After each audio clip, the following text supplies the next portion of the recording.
You're listening to the Career Musician Podcast with creator and host, Nomad. With 20 plus years of experience in the music industry, Nomad has done just about everything to earn a living as a career musician. From being music director to celebrity artists, playing iconic arenas and stadiums, composing for film and TV, and even playing your average local club gigs, he's done it all. Nomad's mission is to empower musicians across the globe with strategies for a sustainable career, while blasting stereotypes, and to bring you tried and true wisdom from his colleagues in this crazy business we call music. On this episode, we have Michael Elsner, guitarist, composer, producer, and now music sync licensing guru. He created a course called Master Music Licensing, and let me tell you, he has done just that. With over 2,000 placements in his own catalog, this guy knows everything there is to know about getting your music in film, TV, and any multimedia purpose platform. He gives us a little bit of insight right here on the episode, but you can also check out his course. So grab a pencil and take some notes to learn how to get your music placed in film, TV, and multimedia right here on the Career Musician Podcast with none other than Michael Elsner. Welcome to another episode of the Career Musician. I am sitting, roughly 1,800 miles away from my next guest today, Michael Elsner, and my good buddy, dear friend, guitar shredder, producer extraordinaire, engineer extraordinaire, music licensing sync master guru, literally, and overall good dude. Michael Elsner, welcome to the Career Musician Podcast. I love that you actually did the map and figured out how many miles apart we are. Roughly. Yeah, I know. It's awesome. Man, it's awesome. Thanks for having me, Michael. Michael, Nomad Rapole. That's right. Michael to Michael. Mano and mano. Okay, so welcome. And you know what? I have a list of questions and outline, and I sent it to you. And I just did your podcast as a guest, and you sent me your outline. I really dig that, by the way. Had a great time on your podcast. Thank you, by the way. I had an awesome time talking to you. So, yeah, we're going to talk about that in a minute. Yeah. And I kind of want to throw my interview outline out the window because Michael Elsner and I have had this ongoing debate, I think 15 years now. Yeah. Right? Yeah. And I'm going to put some boxing music underneath this, some exciting underscore. He's always saying, look, if I could get a touring gig, I'd be a happy man. And I always said, forget touring. I don't give a shit about touring. If I can get half of the sync licenses that you have, I would be a happy man. So we've always had this ongoing, little battle back and forth. First of all, without going too deep, give me a brief history of, your music trajectory and your goals and why the heck, why were you so hell-bent on being a touring musician? What was that all about? I started playing guitar as a teenager, like most, young male guitar players. Right. Eddie Van Halen. Sure, absolutely. Yeah. And I got into it hard, and I just fell in love with it. And I got into all those guys. I got into Eddie Van Halen and Randy Rhoads, Paul Gilbert, Steve Vai, Satriani, John Petrucci. This is the late 80s, early 90s. So it was, those were the guys. Eric Johnson, stuff like that.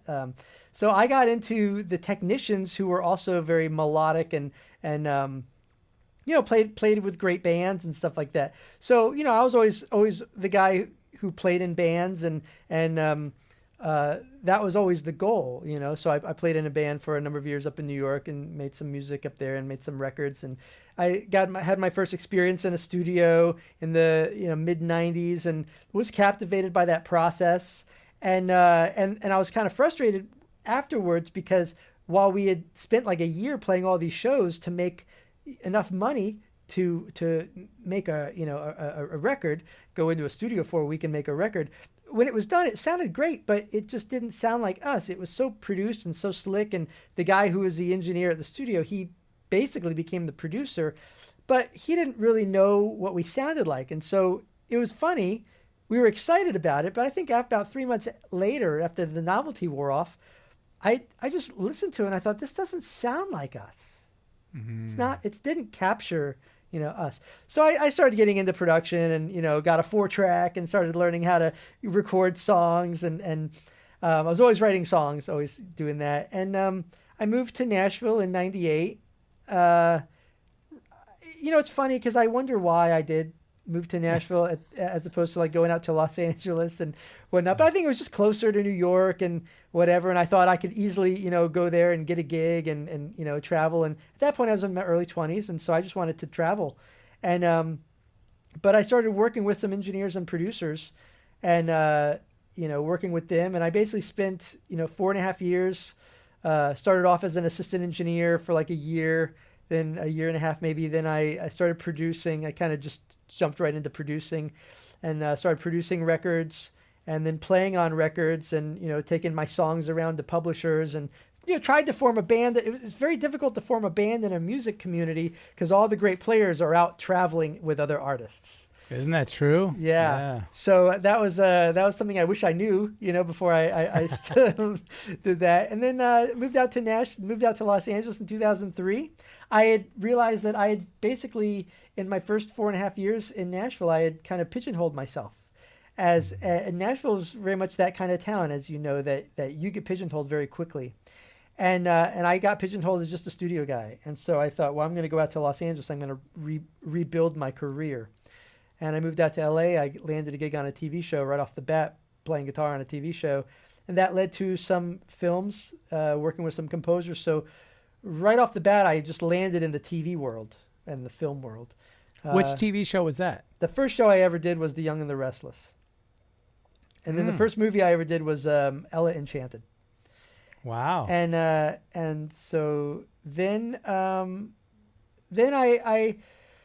I met some, music supervisors, of course, through that whole thing and started getting my songs placed.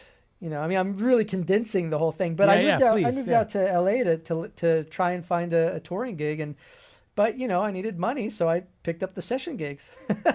And then that basically, through the 2000s, I spent a number of years just trying so hard to really get out of the studio world and get into the touring world. And then around 2007, I was like, well, if I can't land a touring gig, I'll at least create a band. Maybe that'll do it. So I created a band and we did 3 records and then had a ton of placements. But that was 2007, 2008, 2009. So the worst time to go after a record deal when the economy's tanking and record labels are, laying people off. And then that was the beginning of the demise of the music industry. Yeah, it really was. In fact, 2008, 2009 was an interesting time to watch, just being a part of the licensing world, to see how all the labels really in 2008 to 2009, that's when they transitioned from, oh my gosh, we're losing money like crazy. Let's try and make some money back through licensing. And you saw that big transition happen during 2008, 2009, where licensing was very much like a tertiary kind of thing that, oh yeah, we'll do some licensing, but we're really focused on album sales and publishing and this and that. Man, during those 2 years, maybe 2008 to 2010-ish, there was a real transition that happened. And it became a main focus for a lot of record labels. And it was interesting to be a part of that, transition, especially a lot of my friends were music supervisors and stuff like that. And at one point it was very easy to go and hang out with them and go grab lunch. A 1.5 years later, all of their lunch schedules are full because they're meeting with all the A&R guys who are afraid of losing their job tomorrow. Wow. So there was a big transition that happened during that time. You did such a great job of tying that in and segueing. This is perfect because this is all I care about for this episode. You are, look, I said it in the intro, I'll say it again. You are the sync licensing master sensei guru of this fucking industry. Yes, you are. No, I'm officially giving you the MSG title for sync licensing. MSG, Master Sensei Guru. That's it. Dubbed Michael Elsner. Okay, you're basically calling me like the Cobra Kai sensei. That's right. You're the ultimate of the ultimate Yoda. Yes. Yeah. I guess maybe I should be more or less the Mr. Miyagi instead of Kreese from Cobra Kai, but whatever. Whatever you prefer, that's whatever title you prefer, you get it. So here's the deal, ladies and gentlemen.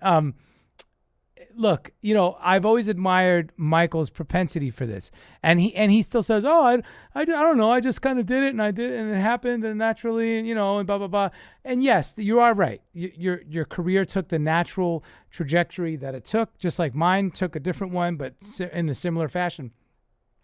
But here's what I admired about you: you took the time to put your head down and study, and you kept studying, and you figured out how this side of the industry worked. And then not only did you succeed in that side of the industry, you bountifully succeeded. You mastered that side of the industry.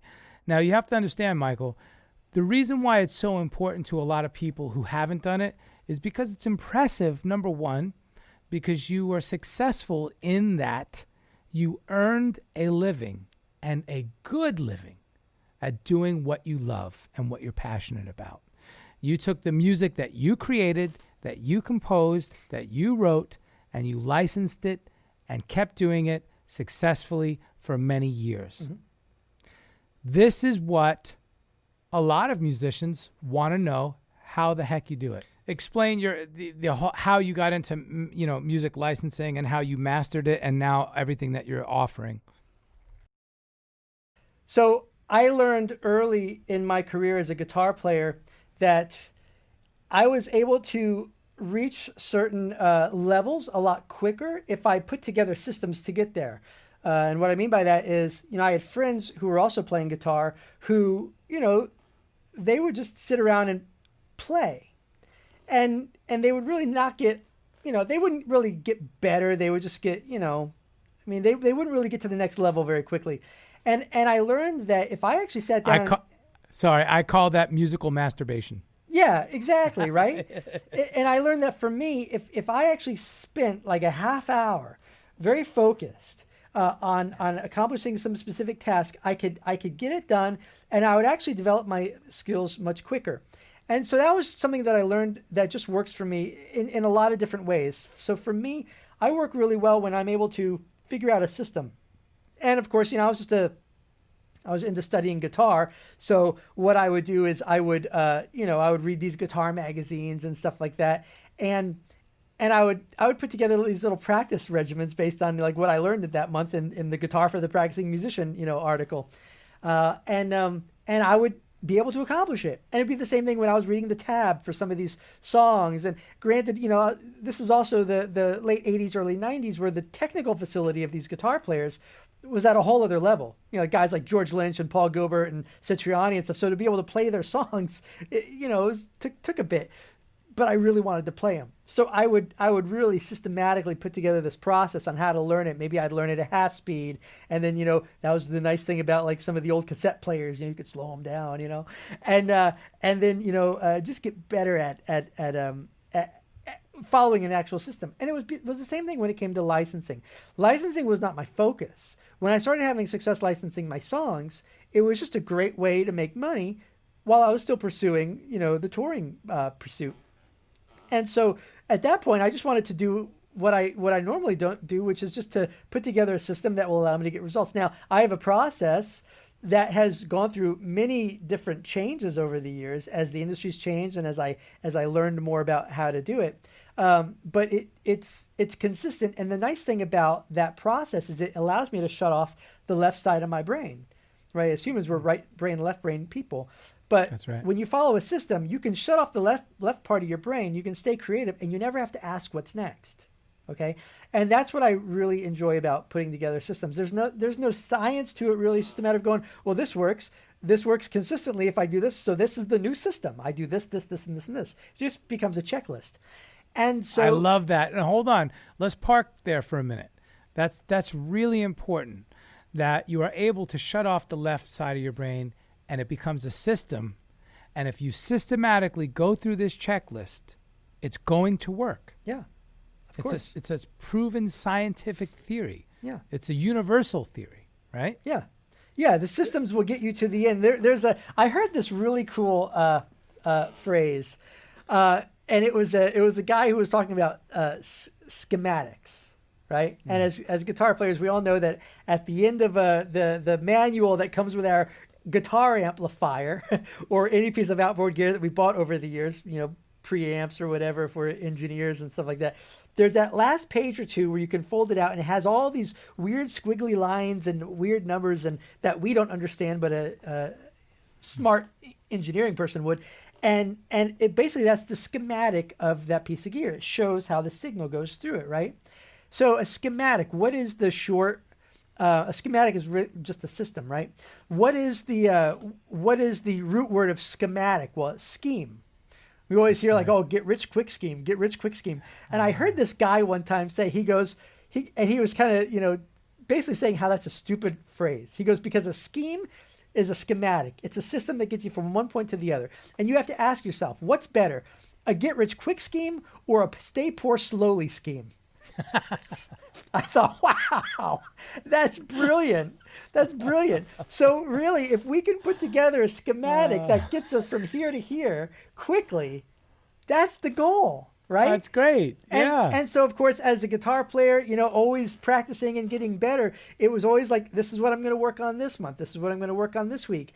And you want to see results quickly, And so systems work. That's what, to me, licensing became this thing where it just became, well, this is great money. This is a great way to, I'm able to write songs that I want to write. And this is what's really exciting. I send it out and my songs are getting placed. Well, I'm obviously doing something right. So let me put this together. And then I'd send stuff out and, I might change it and something wouldn't work. Well, what did I change? Well, this is back when I was sending out CDs. Well, I completely changed the CDs. Like now I was actually like printing cool covers and graphics and stuff like that. Well, that didn't work. If I just go back to the plain CD with the back with just like the description of each song, that seems to work. Okay, this is like pre-metadata. That was like metadata before it became metadata. Well, why analog metadata. Yeah. Well, why was that working for me? Well, because while the cool color graphics and J card and all that were nice, it didn't describe the music at all. But just having the white J card that described the music, I actually have an old one sitting over there. It described the terms, so a music supervisor could turn it over and see, oh, track 3. That's a female vocal track. It's a upbeat pop track in the style of Kelly Clarkson. Now, this is like 2004, 2005, right? So where she was a bigger artist at the time.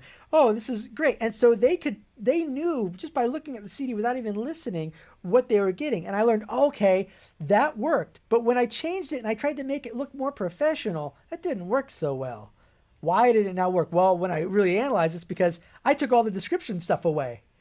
I was just trying to make a cool graphic. Well, that's not going to work. Okay, so let's scrap that. Let's just stick with the plain stuff that describes every single song. Now, as technology changed and as we were able to start delivering files, that information got added to an audio file in the form of what we call metadata. So this is pre-metadata, but it's metadata, just pre the actual digital delivery of the file, and that was so key to go, okay, this is what works. So that's basically step 3 of my process is really the metadata aspect of it. But then there were other things that would come up. Like, for example, I'd be at like a sushi place having dinner with a friend, and I'd get a call from someone who's like, hey, we're licensing this song today. It's a commercial. It's like a $20,000 commercial, but they need the stems and they need them in like 30 minutes. And I'm like 45 minutes away from my studio. And then I'd have to quickly like end dinner and quickly get to my car and drive down the 405 or whatever, or the 101, wherever we were at as fast as I could. And then I was like, well, I'm not going to be caught in this position anymore. So I'm going to deliver my mixes and my stems, and I'm going to deliver all the stuff initially. That became step 2 of my process. So my process, deliverables included everything from the get-go. Yeah, yes. because I had successes and then I had massive failures, and I realized that, well, I want to keep it again as streamlined as possible so I don't have to leave the sushi restaurant next time. That's right. And then it became, okay, this becomes part of my system. And so that to me is basically the way that I've been able to do it. Now, before we started filming, we were talking a little bit about metadata, and you had asked me a question, and I said it's about thorough metadata. And you were digging a little bit deeper. Please expound, to get to the information. And the reality is, like, metadata is just information. Like, if you want to know what metadata is, if you have iTunes on your computer and you have Pink Floyd's The Wall, saved on it, and you want to listen to Comfortably Numb, you have two options. You can either go into your catalog and scroll down to P for Pink Floyd, then scroll down to Pink, and then find, Pink Floyd, and then find the Wall album, and then find, That's the archaic way. Yeah, then you got to scroll down. Is it on disc 1 or disc 2? And then, or you can go into the top search bar and type in the word comfortably. And when you type that in, every song in your catalog that shows up with the word comfortably as the title or numb. Or numb, it's going to show up. And then you can click on the one that says Comfortably Numb by Pink Floyd, right? And that's how you can quickly listen to Pink Floyd. You could even type in Floyd or Pink. You could. Yeah. It's just at that point you'd have a lot more to go through if you had a lot of their albums. So that's metadata. And now you have to look at your end users. Your end users are supervisors and editors who are looking for the perfect song for the scene that they're working on right now, and they're going to use specific descriptive keywords to describe the type of music that they need for that. And you want to apply those descriptive keywords to your audio file. You want to embed them in the audio file so that when they search those words, I look at it like a funnel.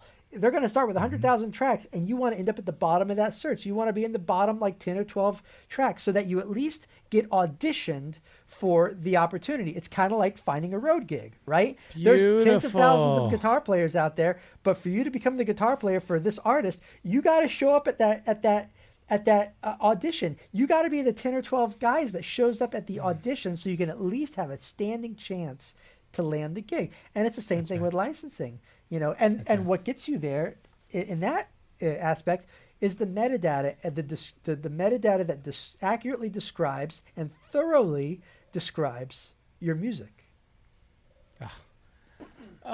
It's wow. You just what? First of all, hold on a minute. What, you don't want to be Master Sensei Guru? What do you want to be? Oh, what, the Mr. Miyagi? Yeah, Mr. Miyagi. Okay.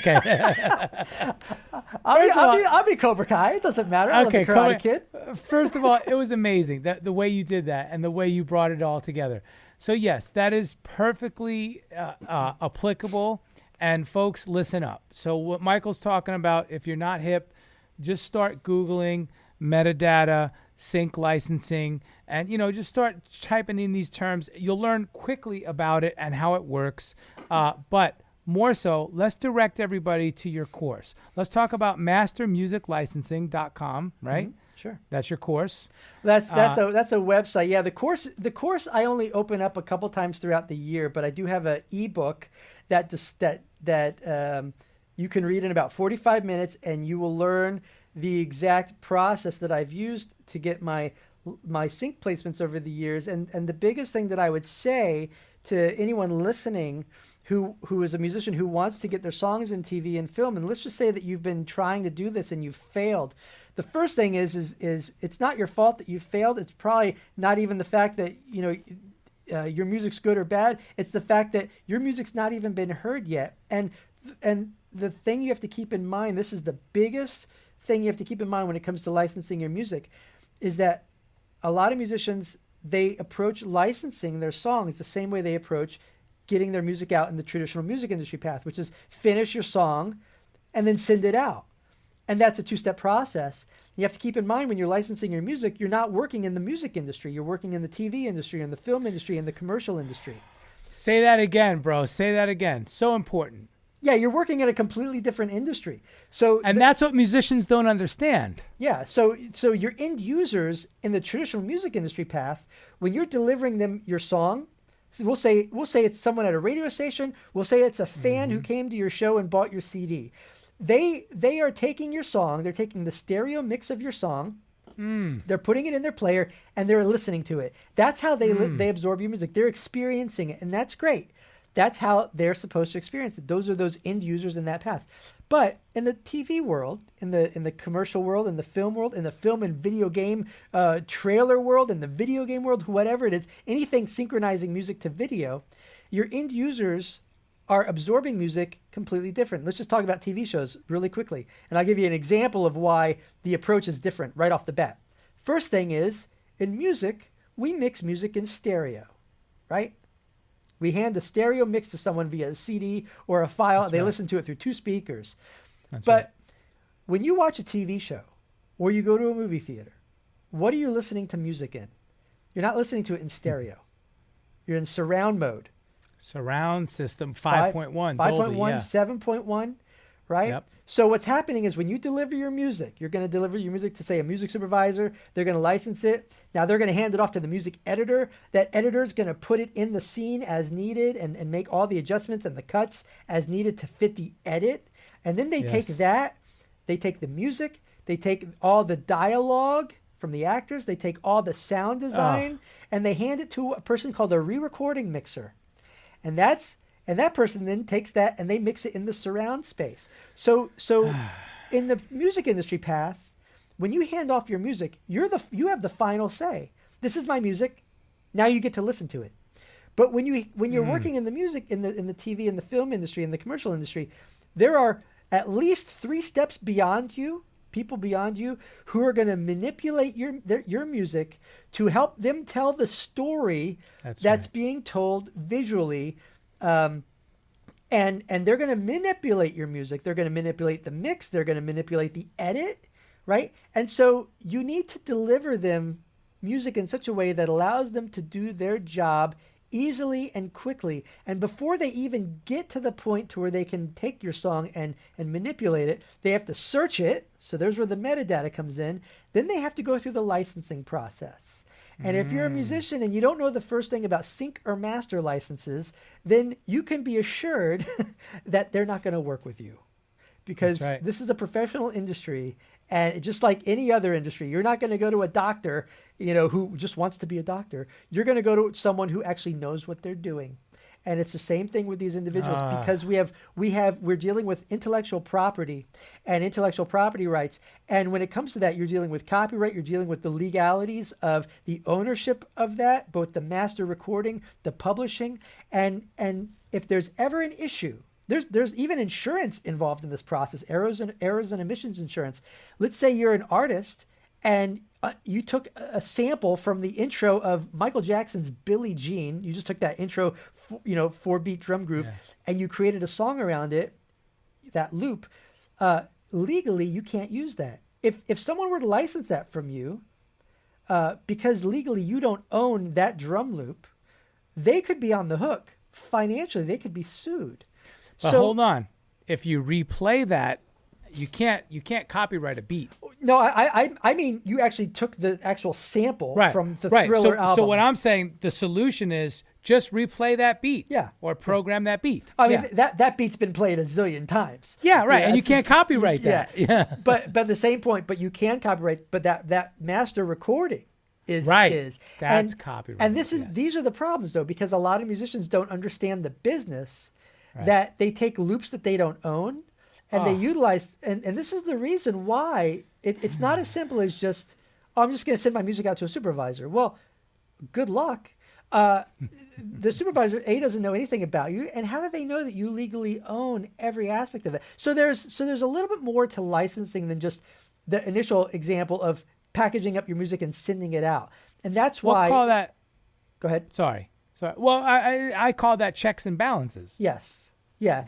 It really is it's like vetting. The music has to be vetted and legal, and there's again you're walking into a big industry with a lot of money exchanging hands on a daily basis. When you're getting your song on a TV show, it's not going to be a demo, right? That's right. So you're playing with the big boys, and if you want to play with the big boys, you got to play like the big boys. You have to know how the game is played.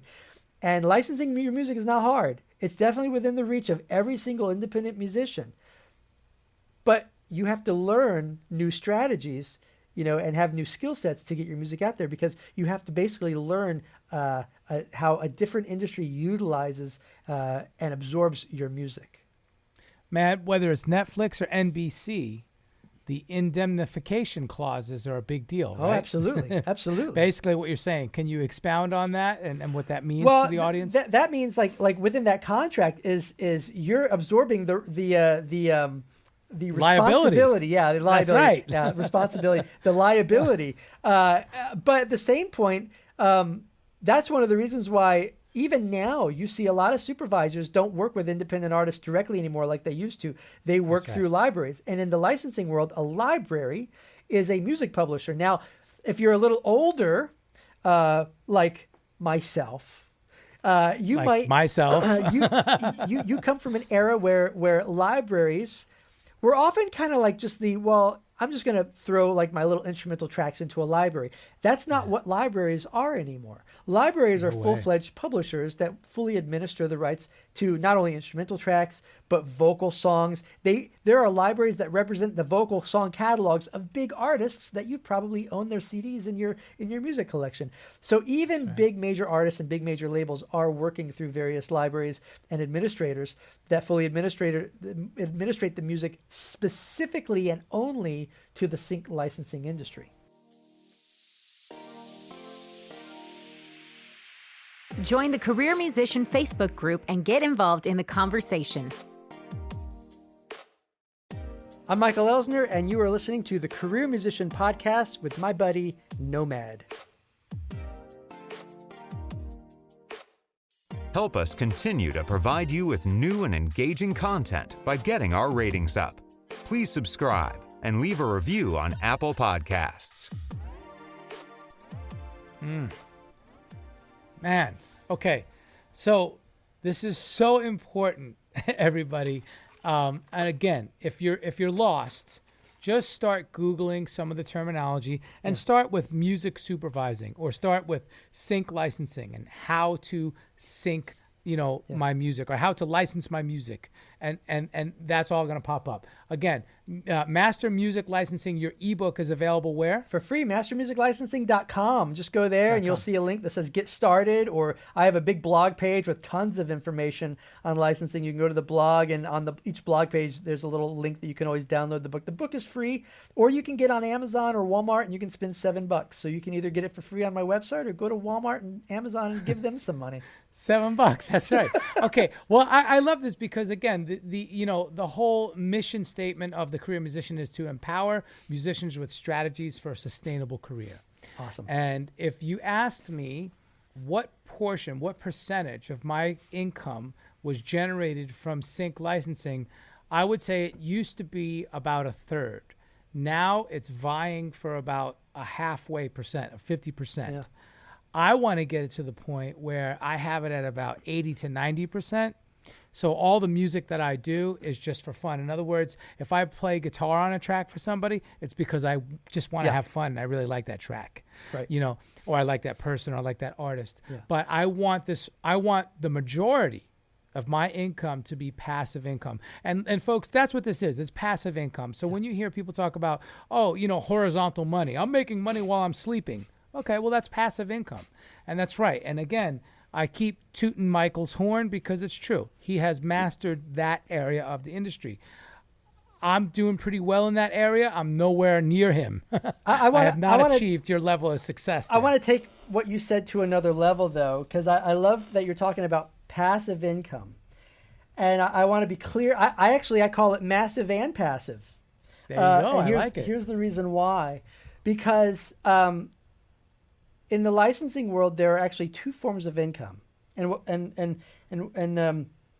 you have the initial income, the immediate income, from the initial licensing fees. The sync fee itself. Yes, yeah, and then you also have the passive income from the back end royalties that you would get paid through your performing rights organization when the TV show or the commercial airs, and here's the thing, when it comes to licensing, there's like anything, there's different levels. You can have a gig with an artist who's playing some smoky bar, and it's a gig, but it's not an A-level gig, right?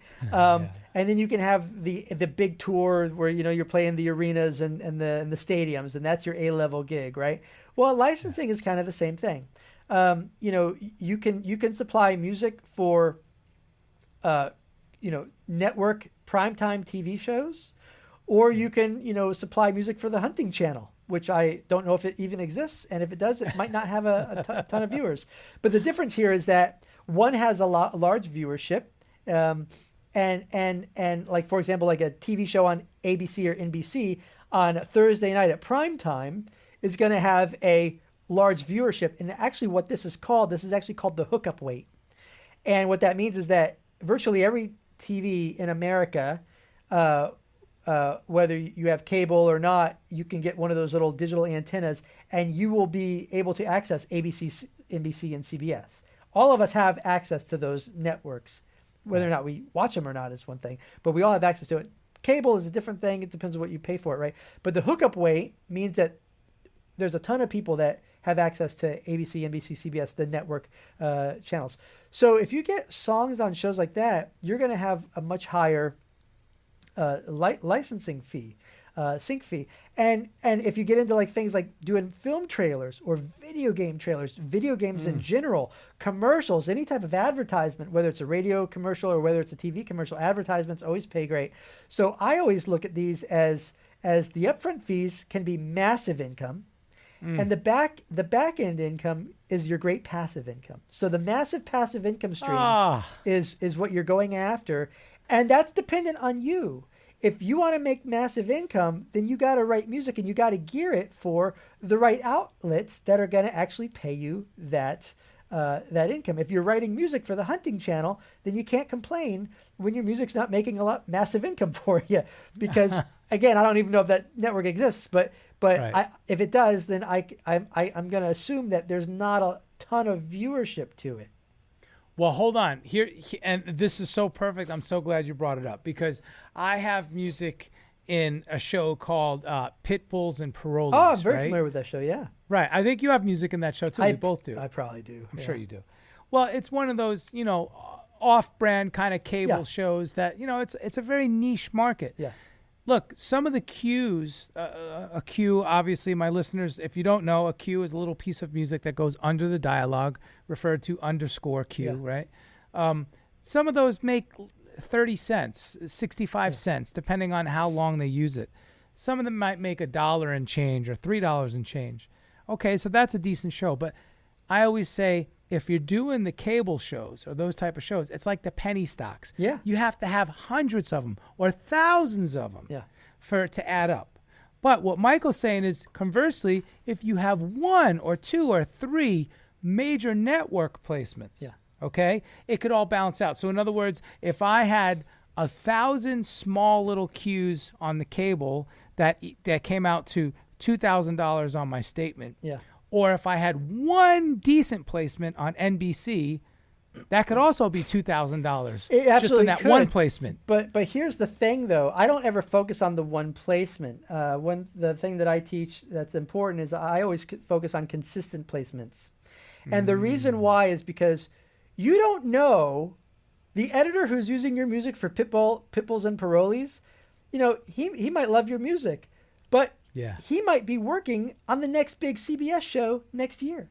That's so true. It is. Oh, absolutely is. Or he might get a commercial for like Skechers or something like that. And if he's been working with you and he knows your name and he knows your music and he likes it, and or I should also say she, to be politically correct, but we don't know. Amen. Let's say they. That person, they're gonna start with what they already know. I have, it's amazing. I have so many examples of songs of like this. I have a couple of tracks that just get used over and over and over and over and over. And I'm one of those guys where I like to do the research. I get the cue sheets and I'm like, man, how is this one song getting used on all these shows? And what I'll do is I'll get into IMDb, internetmoviedatabase.com. And I will go into the full cast and crew section for those shows, and I'll scroll down to the music department and I'll look at who the editor is. And you know what's really interesting? A lot of times it's the same editor going from show to show to show to show to show, who is just making consistent placements for me, and that consistent placements equals consistent income. And if your song isn't making a ton of money, you're just getting like every particular song that's getting on like this HGTV show is only bringing in $40 or $35 or we'll just say $15 or whatever. Okay, maybe because they're only using, maybe 45 seconds or whatever of it. That's not great money. But, they also replay that show a lot. And you also don't know where that guy's going to go. And that's the thing is it's about consistent placements. You can't look at it and go, I've had the biggest placement. I've had a theme song, but I've had the biggest placement that you could possibly have, and that is a commercial on the Super Bowl. And I have yet to retire from it. So the reality is that not, one placement isn't going to retire anyone. Okay, that's important. You have to just look at the consistency of it, because the first step of my process is to always be building your catalog. Yes. So you build your catalog, and you want your music to get out there. You want it to get placed. You want it to be doing stuff for you, and on a consistent basis. That brings in consistent money, and you can't game it. I've tried. I've been doing it for a long time now, over 15 years. And I have yet to be able to game the system. There's no way to. You find out randomly, like, oh my God, this song just got used on this trailer. Oh my God, I just got this big film trailer here. But then at the same point, that same piece of music got used on Impractical Jokers. Oh, there you go. Okay. Perfect example. That's what I'm saying. I really like the reference to the penny stocks, because my theory is just keep on churning out the work. Now, a lot of people say, oh, it's all about quality, not quantity. Yes, I agree. But make your quantity quality. Yeah. Which means, look, I always tell all my composer colleagues, because I group them in. I call all my composer friends. I say, hey guys, I got a new brief pitch for a show. Everybody submit. Let's all submit together. Come on, let's inundate them with 300 submissions for this show. Why not? Let's do it. I'm tight with the editor. I'm tight with the EIC, the editor in chief, right? Well, there you go, man. I'll tell you, the majority of my placements come from editors. There you go. And we go out to lunch. We go to our favorite Cuban place. We go to our favorite Thai place with this and that. We hang out. We talk about the kids, blah, blah, blah, this and that. And I bring all my guys in, and I say, or my people, and I say, look, do me a favor. Do one cue a day. Do one a day. Just and set aside 3 to 4 hours for that one cue. Yeah. I'm not telling you to put in 12 hours on that cue. Yeah. No, set 2, 3, maybe 4 hours if it's a more involved, like if there's a lot of orchestration and you have to really be careful with your samples and get the articulations right on the strings. Okay, so spend 4 hours on that. But for the average cue, 2 hours, 3 hours is more than enough time. Wouldn't you agree? So, oh yeah, easily. And using templates and all the dope plugins that for sure. Forth. For sure, and unless you're doing like full vocal songs become a whole separate thing. And they pay higher. But to give you an example, I wrote a song with a buddy of mine in 2005 or 2006. I don't recall exactly when, but it was that era. And it didn't get placed. It became a theme song for a Saturday Morning Kids show in 2011. We are 9 years into that show. It runs every freaking Saturday. We have the intro, the theme song, and we have what they call occurrences. Those are the ins and outs and the bumpers. And they use that same track. So not only do we have the theme, but we get between 11 and 13 occurrences every Saturday morning. But that song sat for about 5 years. Yeah, but now it's working the passive side of the income. Oh, it's been working the passive side of the income for it's insane. It's insane. You didn't get a massive sync license, but you're getting consistent passive.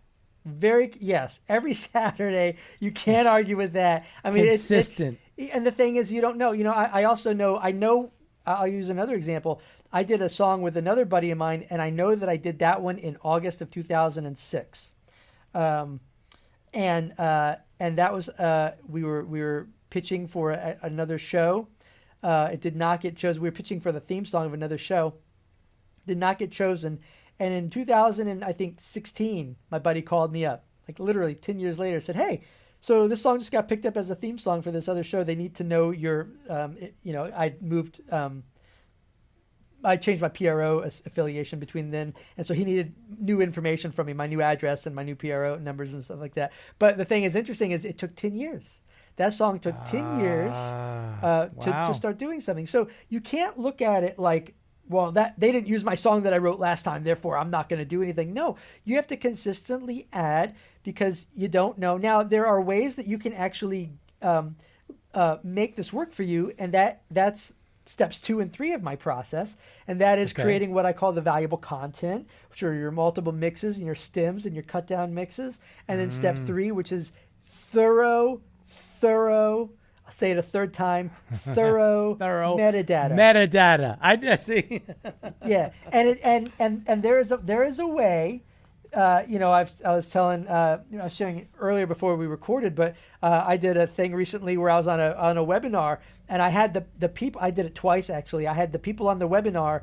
I said, "Give me some words. We're going to go into this catalog of 300,000 songs." I gave them an example of a scene to keep in mind, yeah. and I knew that I had music along the lines that would fit this particular scene, and the people in the webinar chose the descriptive words. We input that in. The first search brought out narrowed it down to 7 tracks. I had 4 of them. The very next search. No, stop. Slow down, because you have to really let this soak in. Hold on. It brought up 7 songs. Yeah.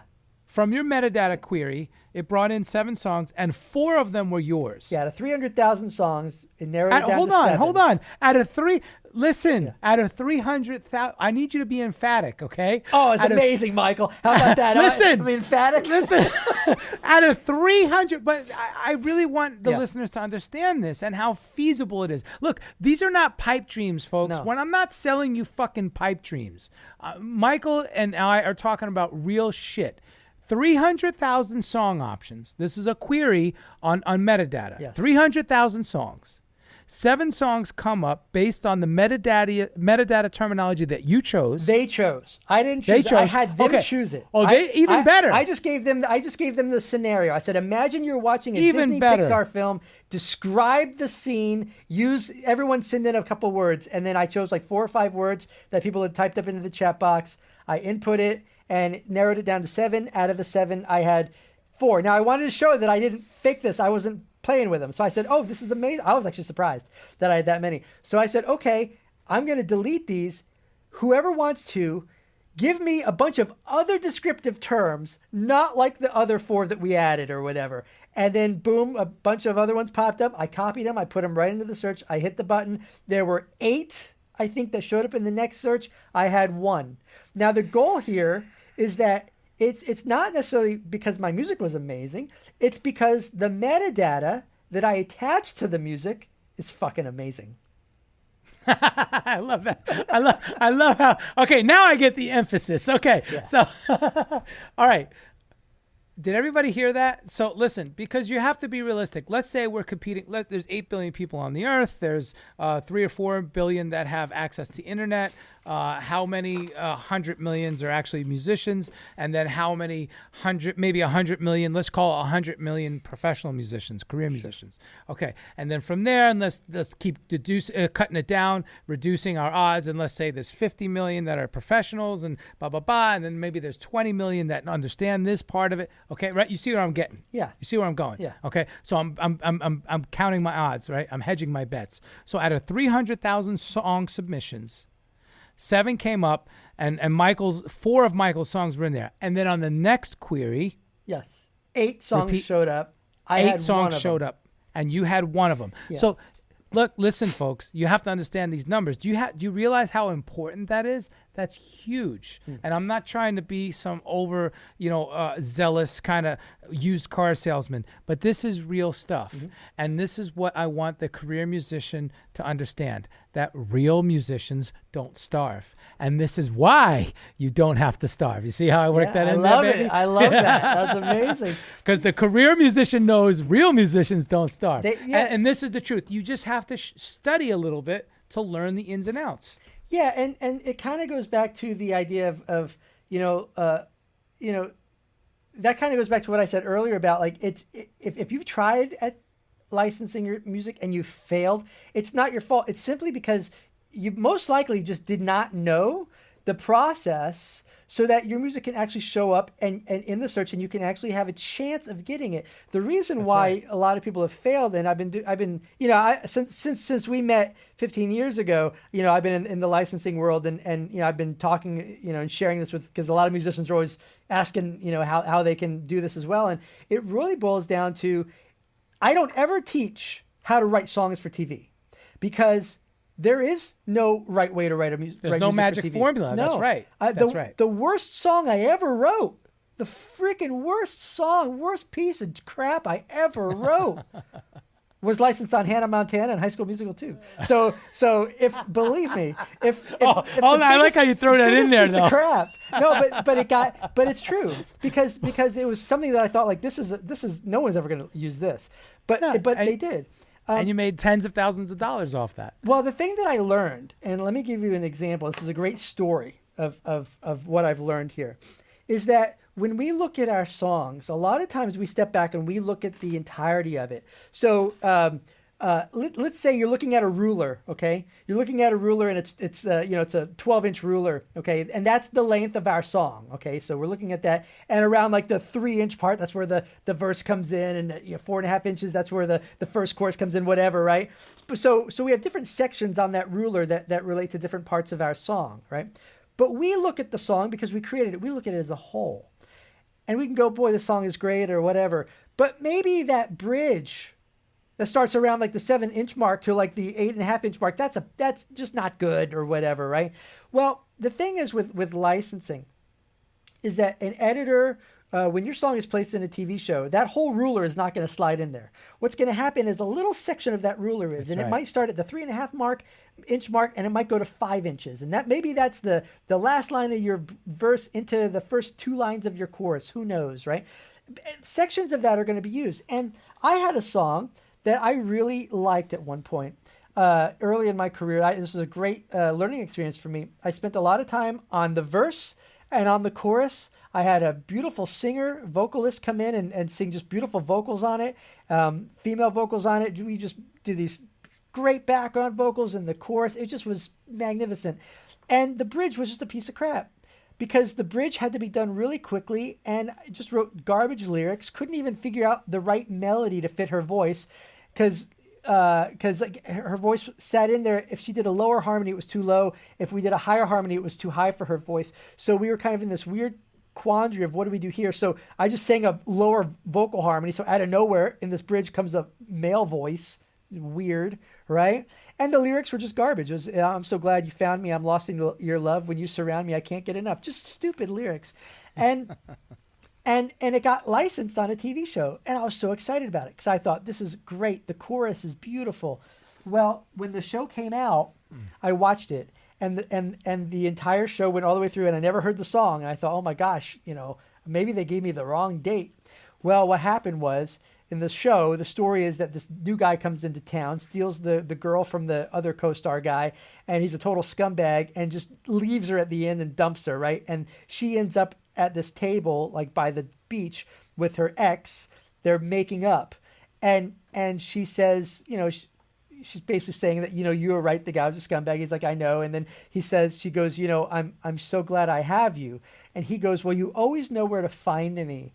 And that's it. Then it goes from there out to, the silhouette of them walking on the ocean, and then the credits run. But right when he says, you always know where to find me, that's when the bridge swells in.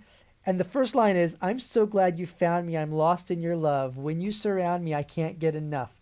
And that bridge into the outro musical section is what happens during the silhouette portion and then the closing credits. And it's about I don't know, maybe like a 25, 30 second placement. But at that moment I learned, first off, that stupid bridge perfectly summed up the entirety of that entire episode. It fit perfectly, and I realized every section of a song can find a home. So in that case, if you're looking at that ruler, they only used from like the 7-inch mark to like the 8.5-inch mark for that placement, but it was perfect for that placement. And that song's been placed in a lot of other shows, but that's when I learned that it doesn't matter what you're writing. Everything you write can find a home somewhere. And let me just say this. You said a minute ago, oh, this was a stupid bridge. It was these stupid lyrics. No. Conversely, the bridge and the lyrics were not stupid. Yeah. They were actually perfectly poignant. Yep. Because they found a home that was appropriate and relevant to the subject matter. Yep. They were simple, and it's interesting because I had viewed those songs. Now I view this now exactly as you say. I have a different perspective of these songs. But I had come from album world. I lived in Nashville, songwriting, world where, there are all these Right. stupid rules, stupid songwriting rules that songwriters follow that are complete garbage. But I had been brainwashed to follow these stupid rules. And so again, I looked at this song and I was like, that's just a stupid chorus. I'll go back and I'll rewrite it at some point. But the reality is that chorus made me a lot of money. And that dumb song that I'm joking about with the High School Musical and the Hannah Montana, I joke about it being a stupid song, but it's not a stupid song. It was stupid. I looked at it as a stupid song because I was looking at it compared to like these Nashville songwriting things, rules. But that song made me a lot of money. And when I actually really stepped back and I analyzed it, the reason why that song got placed was because it was so youthful. And that's not who I was by any means as an artist at the time, but it was just goofy lyrics that were kind of, very goofy. But those lyrics fit the youthfulness of shows like Hannah Montana and High School Musical, right? That's right. And so that's when I realized, you know what? You can rhyme home with alone. Rhyming home with alone is a no-no in the songwriting circles, but it's beautiful. It's perfect in the licensing world because it's simple and everyone can recognize it. And I'm a big fan of a particular producer, also songwriter named Mutt Lange. And I'm to the point where it's almost fanatical. And Def Leppard, Shania Twain, the list goes on. Yeah, Bryan Adams, AC/DC. Bryan Adams, AC/DC. The Cars, Foreigner. Maroon 5, Nickelback. Hey, We can keep going. But, when you really listen to a lot of his lyrics, because he wrote a lot of lyrics too, especially the Shania Twain stuff. I love the Shania stuff. When you listen to those lyrics, they're so simple. They're Kiss, so keep it simple, stupid. Exactly. Yeah.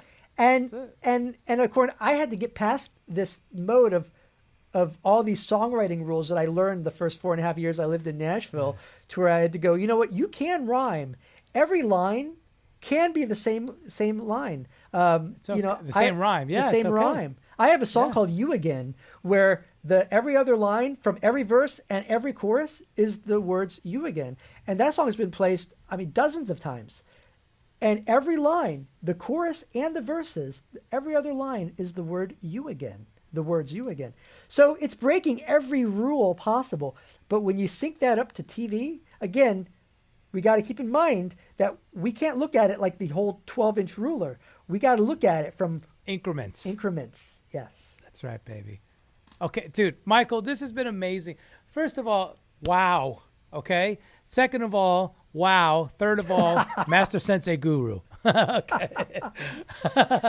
Cobra Kai. But listen, wrapping this up because this is perfect. This is all the information you need. And folks, remember, mastermusiclicensing.com. Listen, Michael, leave us with words of wisdom. If you could give us one little nugget of wisdom, because like you said, you're sitting here shattering. You are shattering lifelong, decade-long, century-long kind of codes within the music industry. You're breaking the rules. Words of wisdom, one little nugget that you would tell us. One nugget that I would say is that after you're done listening to this, when you're home tonight and you're sitting in front of your TV, consciously make an effort to turn off your eyes, even if you're watching it. Just close your eyes and just listen to the music that you're hearing underneath whatever show you're watching. And if you're just flipping through the channels, watch a show for 10 or 15 minutes and just listen to the music. Stop watching the show. Just listen to the music. And when a commercial comes up, listen to the music. Get into the habit of listening to the music that underscores anything that you're watching on the TV set, all right? That's right. And you're going to start hearing so many different styles of music. You're also going to learn that a lot of the music that you're hearing is not super produced. There's space in there, and there has to be. Minimalistic. Yes. Because there has to be room for all the other stuff. It has to be room for the footsteps on a wood floor, or the wind rustling through the leaves, or someone putting a Coke bottle down on the table, or breathing, and the dialogue and the sound design. ADR and all that exactly. stuff. Foley, the Foley. I would listen.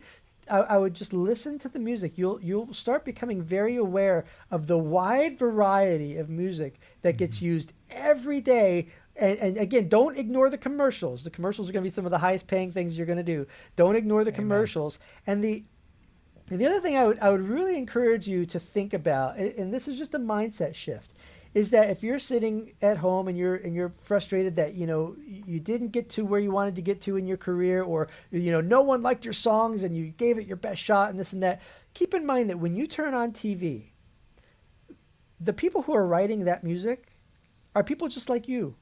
They're just like me. They're just like Nomad. They're just like all of us. They're individuals who really love writing music. We are able to do it. Most of us are able to, I think at this point everyone can pretty much buy Logic or Pro Tools for their computer and do a fair job. They're so powerful. But there are people who are supplying music and making money licensing their songs are people like you and me. So if you are thinking, well, I can't do that, that's out of reach, I'm here to tell you you're 100% wrong, because people who are writing those music on those shows, they don't all live in Los Angeles. They live all over the world. They're writing music out of their home. The only thing is that they've learned the process that delivers a lot of value to the supervisors, the editors, and the re-recording mixers that allows their music to be easily searched, auditioned, and then licensed. And that's Amen. it. Wow. It's what we talked about, that internal dialogue. Don't let your internal dialogue tell you can't. Switch it, reprogram it. Make your internal dialogue tell you can. Yeah, because you And can. And you will. Yeah. When you decide that you can, but it's interesting. I think about it like this. If you said to yourself, your car just broke down, I can't afford a new car. When you say that, your brain shuts down and you're defeated. You're defeated right now. I'm defeated. I can't afford a new car. I don't know how I'm going to get to work tomorrow, whatever. But when you go, my car broke down. How can I get a new car? Right when you start asking that question, That's your right. brain starts, how can I get a new car? Well, you know what? I have a buddy of mine he's had a car sitting on the side of his house. Maybe he wants to sell it, or maybe I can rent it from That's him, or right. whatever. You start That's coming up with right. all of these new paths because your brain is smart. Your brain will start finding those avenues that will allow you to get to the reach the goal that you want to get to. So you have to stop saying I can't. You have to get that out of your mind. And the question that successful people ask, that career musicians ask, that real musicians who don't starve ask, is how can I? And when you ask That's that question, right. the path will start laying itself out in front of you. And then you just start walking down that path. And, it's not going to be a straight path. Ready, fire, aim. So you start walking down the path and you get to a little corner and you gotta maybe, make a little adjustment to get around that corner there. Yeah. But you will get to the end of that path for sure. There's nothing I can say to top that. Beautiful. Beautiful. Eloquently beautiful. All right, you ready? We're going to wrap this up with some rapid fire questions. Yeah. I don't want you to think. I just want No you to thinking. say. Favorite food? Oh gosh, pizza. Come on. Pizza. Oh, see, I love you. See, we could be brothers. Absolutely. Pizza. Come on. That's an What easy is your one. Favorite topping? I like pineapple. Okay, we can't be brothers anymore. Sorry That's about it's that, over. man. This bromance is over. Pepperoni, baby. All right. I had a feeling you'd be a pepperoni guy. Hey, come on. We're both New Yorkers. All right. Which I still don't understand the pineapple thing, you being a New Yorker, but okay, I'll let you slide. I don't know. I just like the sweetness of it. Yeah. All right. Good point. Good point. I like it. Favorite libation, drink, adult beverage, Oh. if you have one. I like margaritas. Ooh, love it. Yeah, I'll also do a Favorite- Moscow Mule anytime. Oh, yeah. See, now we're talking. Yeah. Favorite sport? Football. Nice. How do you spend your free time? On my boat. Ooh. Where do you go on your boat? Lake. Well, there's a couple lakes around here. If it's just for the day, it'll be Percy Priest. If it's usually, we'll try and go out for like 4 or 5 days at a time. And in that case, we'll go up to Dale Hollow. Wow. And do you camp out? Oh, yeah. Oh, yeah. Ashore and everything? Yep. Wow. Big deal, huh? Oh, it's awesome, man. I Absolutely. love it. And what activities did you enjoy on long flights when we weren't under the COVID thing? When you're going to China and Japan and all Yes, so I'm the super nerd who, during those long flights, reads or writes. that? Manifestos. I'll write a lot of content. I can't sit on a plane and just watch a movie. I feel like to me, I just can't do it. So I'll either read a book or I will write some content that I share with people who follow me in the licensing world. I love it. What's the latest song, band, or artist that you have listened to that you have not worked on? Like consciously listen to, or like they just happen to be on the radio? No, that you really want to listen to because you enjoy it, but you have nothing to do with that music. Sadly, I hate to say it because I wish I had something to do with the music, but in my car right now, I have Shania Twain's Up album, and I have the pop version, not the country version, and it's one of my favorite albums of all time, next to Def Leppard's Hysteria and Bryan Adams' Waking Up the Neighbors. Nice. Now, Michael, can you give me the common thread between all three albums? Mutt Lange. Yeah. It's ridiculous. Yeah, the producer. That's easy. Come on. We just said it. All right. Favorite TV show and or movie that you have, maybe you've been streaming lately? Oh, my God. The Office. I mean, I'll watch The Office every day. Unbelievable. Good.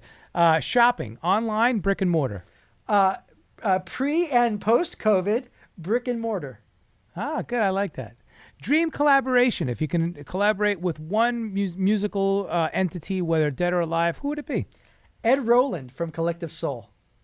Ooh, I haven't heard that one. That's a very good one. I think he is one of the best, most underrated songwriters and performers. I mean, that would be a dream gig for me. Just to, I just love them. I love his songs, and I think he's fun to watch live. But I think his songs are so unique. He just has a very unique voice and a very unique style. I really like Collective Soul. Very cool. And what's interesting about Collective Soul, by the way, is that they never really got the big right. But the big payoff, the Pearl Jam, yeah. Yeah, but what's funny is when you really pay attention, if you know their catalog, you hear their music on a lot of TV shows. Their music is perfect for that, and you hear their music a lot on the radio. Like if you're at a restaurant or something like that, it's that kind of music that you hear a lot, but sometimes you don't always know it's them. Right, very atmospheric and conducive to the ambience in the room. Yeah, it's just great tunes, and love that. Hey, listen, last question. You ready? Okay. This is a big one.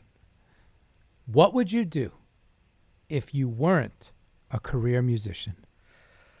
Oh gosh, like if I had never gone down the music path. Yeah, if you weren't a professional musician ever, you never made a career out of music, what would you do? Well, I would probably be stuck at Home Depot mixing paint for people. Hey, that's cool. I love the paint department at Home Depot. I used to mix paint at a hardware store back in my early 20s, so I probably would still be doing that if I didn't pursue music. I love it. See, that's testament to the fact that real musicians don't starve. It is. Thank God. I love it. Michael Elsner, thank you so much for being a guest on The Career Musician. Awesome. Thanks, buddy. We'll talk to you soon.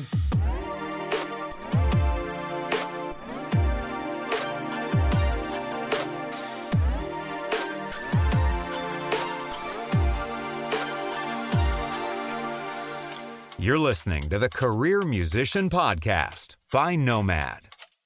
Subscribe to the brand new Career Musician YouTube channel, now streaming all of the Career Musician podcast episodes. Hey, this is Nomad, host and creator of the Career Musician Podcast, and I am thoroughly stoked to be an official member of the Pantheon Podcast Network. Pantheon Podcast Network is the first of its kind as an all-music-based podcast collective. Please be sure to check us out at pantheonpodcast.com for more info.